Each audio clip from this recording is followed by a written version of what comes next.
With each passing Passover Seder, I've started to feel more and more like a traitor.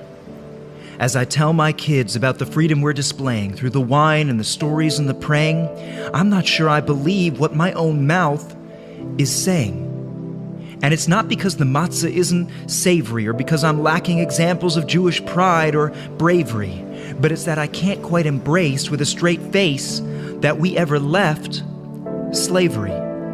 Okay, so no more forced servitude, abject poverty, or rationing food, or getting whipped for a disrespectful attitude. In that sense, we are no longer slaves. But free? F-R-E-E?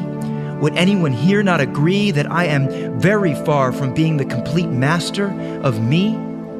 Tell me I've gone off the deep end, but if I'm free, how come I respond to my boss's text at 3 a.m. on a weekend?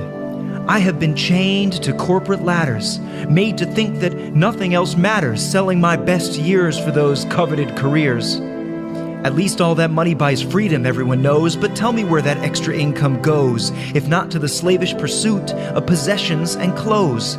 Constantly aware of what I lack, no longer content with the shirt on my back, unless it's got a logo of a man playing polo. Do we have any idea what freedom means when society's adults, children, and teens spend a third of our lives on our screens? With likes and thumbs replacing hugs, releasing endorphins in our brains like drugs. And while we mindlessly scroll through our news feed, social media records what we read and sells our data to companies to convince us of what we need, having perfected and designed ways to influence the mind, hoping we don't realize we're being anchored and primed.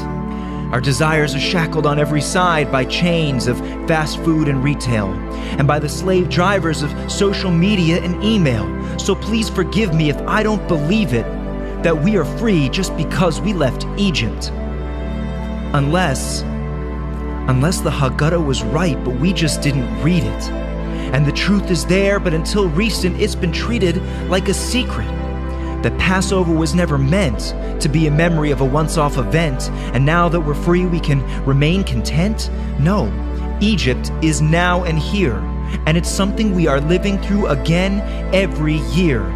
See, slavery isn't something you just leave. It's in our culture, our minds, and the air we breathe. And freedom is not something that starts with exactness. It only comes with constant practice. That is why we don't just talk, we reenact this.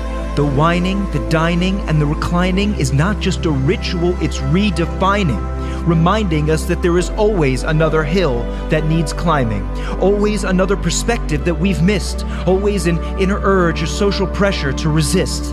And this is the Passover meaning, that we must see ourselves as if we're still leaving.